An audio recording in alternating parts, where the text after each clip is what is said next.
Okay, the women's names were Amelia Ponzoni, Regina Colombo, Concetta Finardi, and Luigia Pancari. And they mapped the positions and brightnesses of over 481,000 stars as part of the Vatican Observatory's contribution to this international project. It was called the Carte du Ciel, which is Map of the Heavens, astrographic catalog. Of course, now all that kind of work would be done by computers, meaning electronic computers, the kind that sit on our desks or that we carry around, not human computers. And apparently, these women did a heck of a job. Only about half of the observatories involved in the astrographic catalog project were able to complete their share of the work that was assigned to them. The Vatican Observatory was one of those observatories that did complete its share of the work. The women received some recognition. They received recognition and gifts and honors from the Pope at that time. This is in the 1920s. But then, of course, the names got lost until relatively recently.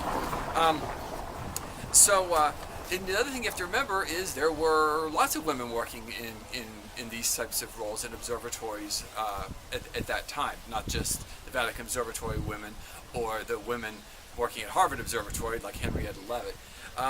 You can say, well, were these women being given drudgery work, the hard, dirty work that you didn't get a lot of glory and credit for? Possibly. Or was this sort of work a doorway that let people, who were not traditionally viewed as being interested in astronomy, was this kind of work a gateway that allowed them the women to come into astronomy, do work, and people said, hey, these people are doing a good job, and that then provided an opportunity for women to get more involved in astronomy. I'll let you decide on how you think that is. So this is inside the headquarters of the Vatican Observatory, and this is a measuring engine such as the women in the photo use, the nuns. So I'm not sure it's actually one of the engines in the photo. It doesn't match either of the ones that show in the photo. It's possible that it's one of them, but it's been reconfigured. But if not, it's the same type of machine.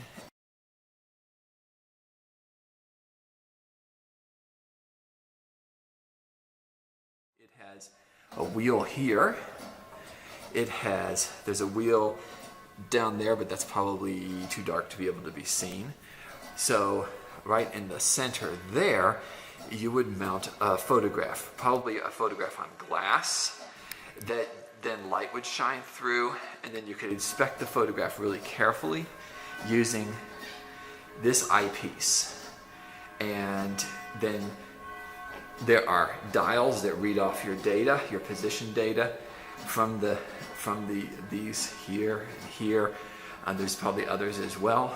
And then you look through the eyepiece there, and of course then you have to record all this data manually, all the positions and star brightnesses, probably measured in terms of size on the photographs, for 400,000 stars, which you're measuring. It's a precision machine.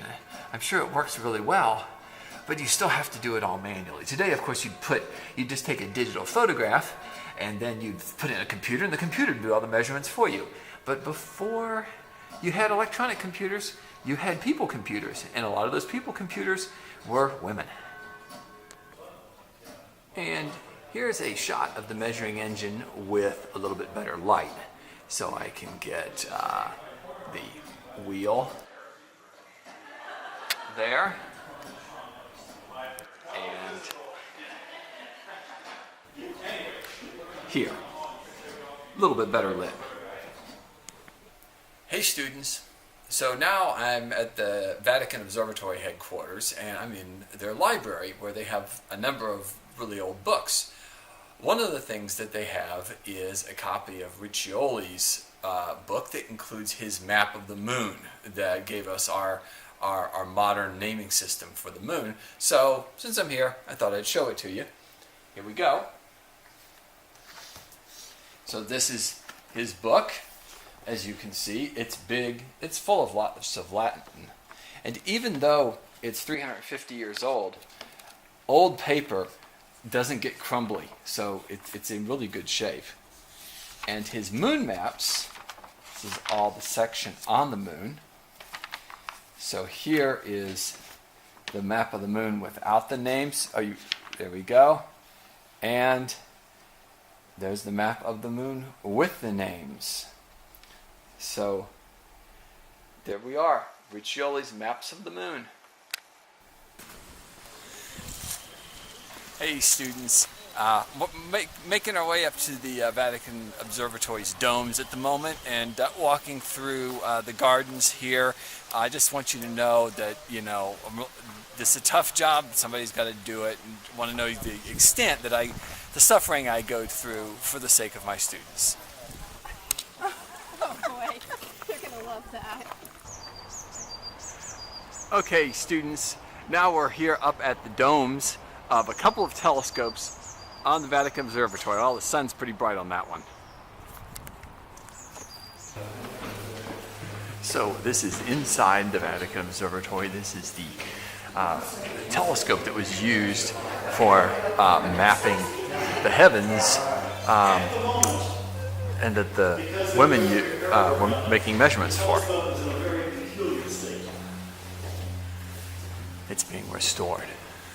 It's pointing straight down. The lenses are here.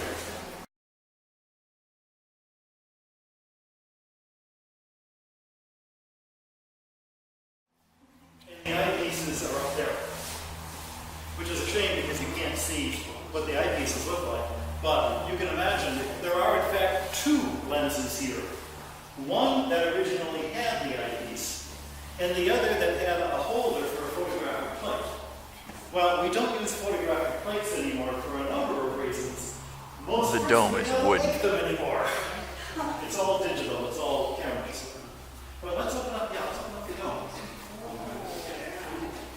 Ooh, we spent all that money fixing the dome so we can open it. May as well make it work.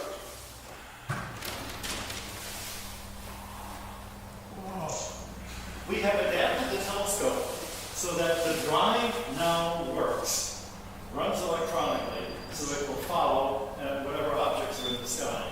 And we have built an adapter so that the larger lens, which went originally to the photographic plate, will actually now go to a modern eyepiece. And one of the big changes, for those of you who are not amateur astronomers may not realize, there was a huge revolution in amateur astronomy in the 70s and 80s with the Dobsonian telescope. But in the last 10 years, the revolution has been in the eyepieces. And eyepieces now are much more brilliant. They have a larger field of view. They're much more accurate. And so if you could put a modern eyepiece on an old telescope, it's like a brand new telescope. It's really amazing. And so you can see the telescope dome would rotate to be able to follow the objects as the objects go in the sky. Now they're rotating the dome. And this motor is, I believe, the original motor. The work there with all the switches, that was originally downstairs, and as they were installing new switches, I said, can we keep the old ones because they look so cool? So they are basically on display. How are the switches